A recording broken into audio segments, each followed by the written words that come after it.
Welcome to the Deep Dive. We're really glad you could join us today for what we're calling our Rugby Obsession Deep Dive. Yeah, absolutely. We're not just skimming the surface here.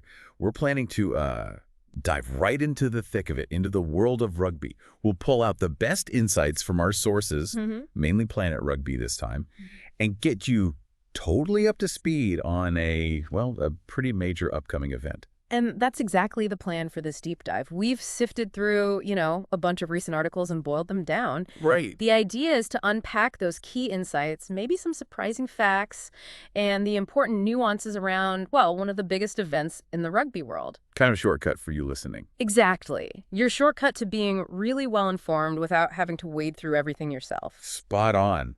And hey, to make sure you don't miss any more of our deep dives into rugby, hit that subscribe button for Rugby Obsession now, wherever you get your podcasts. Seriously, you won't want to miss out. Good call. Okay, let's unpack this then. Yeah. Today, we're focusing on that huge British and Irish Lions tour to Australia. It's always massive. Always is. But specifically, we want to get into the mindset of one of the key players, maybe one of the most fascinating ones, Scotland and Bath's Finn Russell. Ah, Finn Russell. Yeah. The big question really is, how does a guy known for, let's say, his flair and brilliance approach the pressure cooker of a Lions tour? And what can we learn from his perspective about how these elite teams actually work? It's a great angle. So the buzz around this Lions tour to Australia, Yeah.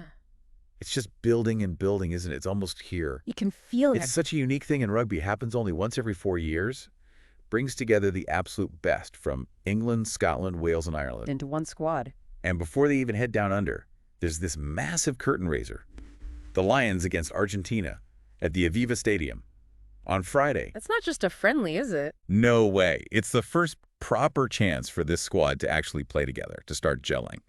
And we just heard the squad got a major boost. 15 top players have arrived. Fresh from their club duties. Exactly. It's all systems go now. The anticipation is pretty electric. And what's really interesting there is where these players are coming from, the level they've just been playing at. Right. This isn't just any old end-of-season game. These are guys fresh off major club finals, champions. Like Leinster? Like Leinster, yeah. They had that dominant 32-7 win over the Bulls in the URC final. Just, a masterclass in attack, defense, tactics, exactly what you want coming into a Lions camp. And Bath, too, right? That was closer. Much closer. Bath just edged out Leicester Tigers 23-21 in the Premiership final on Saturday.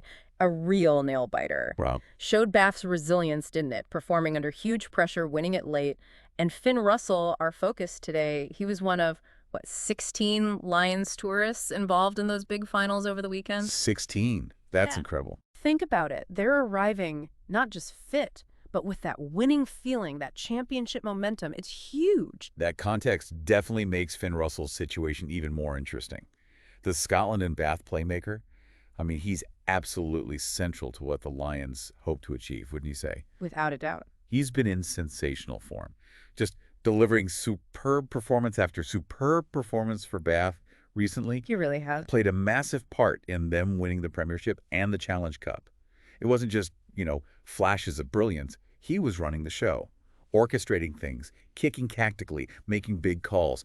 It seems like an evolved game. Definitely more rounded now. And even David Campy's Wallabies legend, an icon of attacking rugby himself, he apparently called Russell exquisite in his Premiership team of the season. High praise indeed. Coming from Campo, who knows a thing or two about playmaking talents, that's massive recognition. It is. But what's really striking, despite that amazing form, despite being 32, the most experienced 10 in the squad, heading into his third Lions tour, he keeps saying he's taking nothing for granted for the test spots. You hear players say that, but for someone like Russell. Exactly. For a guy often seen as the main man, known for that sort of maverick style, to genuinely adopt a clean slate view, it means really putting aside past glories, pushing himself. Tells you a lot about the competition. It really does. And about the kind of humility and maybe strategic thinking you need at this level. Past form, even winning trophies, just gets your foot in the door. And here's where it gets really interesting, particularly if you love the tactical side of the game. Russell's main rivals for that number 10 test jersey, they're the England duo, Finn Smith and Marcus Smith. That's some serious competition. It really is a fascinating selection headache for the coaches. So what makes that battle so intense? What different things do Finn Smith and Marcus Smith offer compared to Russell? Well, they each bring something pretty distinct, don't they? Finn Smith, he's known for being remarkably calm, great game management, brilliant tactical kicking game, can really turn teams around. More of a controller. Kind of, yeah. Maybe the more classical 10. Then you've got Marcus Smith, totally electrifying. Loves broken field, audacious attacking instincts, can create something from nothing. More unpredictable. Thrives in chaos, a bit like Russell in some ways, but maybe more emphasis on pure evasion, that step. So Russell kind of combines elements of both the flair, but now with a much better tactical kicking game too. So the coaches have a real choice depending on how they want to play Australia. Exactly. Weighing up those contrasting styles, it's tough. In that context, it really highlights what Russell himself said. It's a clean slate for us all. A lot can change on tour, so you have to be on it and take nothing for granted. That mindset is huge in a Lions squad. It acknowledges that, yeah, you played well before, but that doesn't automatically mean you start the tests. It's about adapting now, building connections now, performing now with this group. It's not just being humble, it's smart. Recognizing that a unique challenge like a Lions tour needs you to adapt, even if you're a big name. It really does sort of debunk any assumptions, doesn't it? Yeah. He explicitly said some may have their favorites to start at 10 and other positions before the tour, but there is still a lot of work to do. So, for you listening, what do you make of that? Does Russell's clean slate idea genuinely level the playing field in such a talented squad? Or is it maybe more about managing the huge expectations that come with the Lions? It's that brutal reality, isn't it? What you did last week, even winning a final, it gets you selected. But you have to prove it all over again, every single training session, every game. And Russell actually gives some real detail on how you prove it. He talks about the key factors for selection. And it's not just about skill. No, it's broader than that. He highlights how you build relationships with each other over there in Australia. Crucial when you're pulling guys together from different countries, often rivals. Vital. And he also stresses how you work with the other players on the pitch and how things go in general.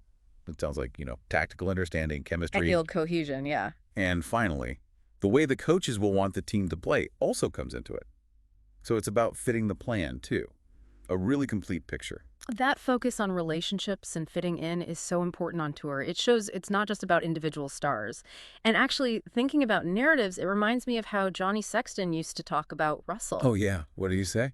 Well, Sexton, maybe representing a more structured Irish approach back then, used to openly question Russell's flashy style, sometimes his decision-making. Right, I remember some of that. But now, even Sexton acknowledges Russell's growth, his maturity.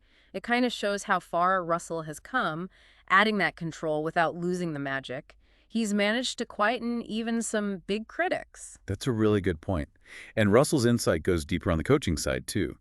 He says coaches might have a team scribbled down on paper, but I think they will wait to see how the boys all go with each other, how they'll fit into the system. Makes sense. And he even speculates the system might be similar to the Ireland system, which, interestingly, he hasn't worked in before, but says he'd be fine to work in. Okay, the Ireland system. For listeners who might not follow the tactics that closely, what does that typically involve? And what would adapting mean for a player like Russell, known for his instincts? That's a great question because it gets to the heart of the Lions challenge, blending different talents. The Ireland system, particularly under Andy Farrell, it's known for being very structured, very disciplined, process-driven. Right. Lots of focus on detail phase play, strong defense, a powerful set piece, and usually a very smart kicking game to control where the game is played. It's all about precision, collective effort. So for Russell, who often thrives when things are a bit looser or more unstructured. Yeah, adapting to that precise, systematic approach would be, well, fascinating to watch. It would demand a different kind of control from him. Not just moments of magic, but consistently sticking to the team's framework. But he sounds confident he can do it. He does. Fine to work in, he says. Shows his belief in his own versatility, his willingness to adapt for the team. And that confidence is key. Which brings us to the actual preparation, those warm-up games. How vital are those pre-test matches for getting everyone on the same page, especially if they're trying a specific system like Ireland's and bringing in all these guys from different clubs? Russell's very practical about it. We have a few games before the test matches to work on things. These aren't just runouts, are they? Absolutely indispensable. Those games are the Lions' laboratory. Right. It's where they test combinations, where the game plan starts to actually take shape on the field, whether it's Irish style or something else. It's where players learn each other's timing, their calls, their habits. Building those relationships he talked about. Exactly. Developing that almost instinctive communication, finding leaders within the group. It's like accelerated team building, but under massive pressure. Coaches are watching everything, how quickly guys adapt, who steps up. So for Russell, it's his chance to show he can fit in and lead, whatever the system. Precisely. Show his skill, yes, but also his integration. It actually makes me think of Johan van Graan at Bath, his director of rugby. Van Graan talks a lot about meticulous planning, consistent execution under pressure, building resilience, all themes that are crucial for Russell now with the Lions and what these warm-up games are designed to test. That adaptability, the relationship piece, that's what makes the Lions so unique, isn't it? It asks something different, even from the very best players. Definitely. Okay, before we wrap this up, we really want to hear from you listening. What stands out to you from Finn Russell's approach here? Yeah, what's your take? Or, looking at the competition, Marcus Smith. Who do you think should wear that number 10 jersey for the Lions in the test against Australia? And tell us why. Let us know your thoughts. We genuinely love hearing them. And while you're thinking about that, just a quick reminder, subscribe to Rugby Obsession. Keep up with all the latest insights, analysis like this, straight to your device. Make sure you're always in the know. So let's try and pull this together. What's the core message from this deep dive into Finn Russell and the Lions? Well, it seems pretty clear that even right at the top of professional rugby, success isn't just about raw talent or moments of brilliance. It really hinges heavily on being adaptable, on building strong relationships fast, under pressure, and having that realistic, maybe even humble grasp that nothing's ever guaranteed. Yeah, it's a constant proving ground. It really is. And you know, that's a powerful takeaway that goes way beyond rugby, doesn't it? Russell's mindset, humble but smart, strategically away, it's actually a pretty good template for handling high-stakes situations anywhere. How so? Well, his willingness to accept a clean slate, to put the team's needs and the system first, ahead of maybe personal glory, and to keep proving himself even with his reputation. It just shows that continuous journey of learning and growth. It really emphasizes that even when you're seen as one of the best, your real impact comes from evolving, connecting with others, and adapting to whatever the specific challenge is right now. It's quite a profound thought, really, on what it takes to excel when the pressure is truly on. That is a fantastic thought to leave everyone with. And one last time, don't forget to subscribe to Rugby Obsession for more deep dives like this one. Please do. Thank you so much for tuning into this Rugby Obsession deep dive today. We really appreciate you listening, and we'll look forward to you joining us for our next episode.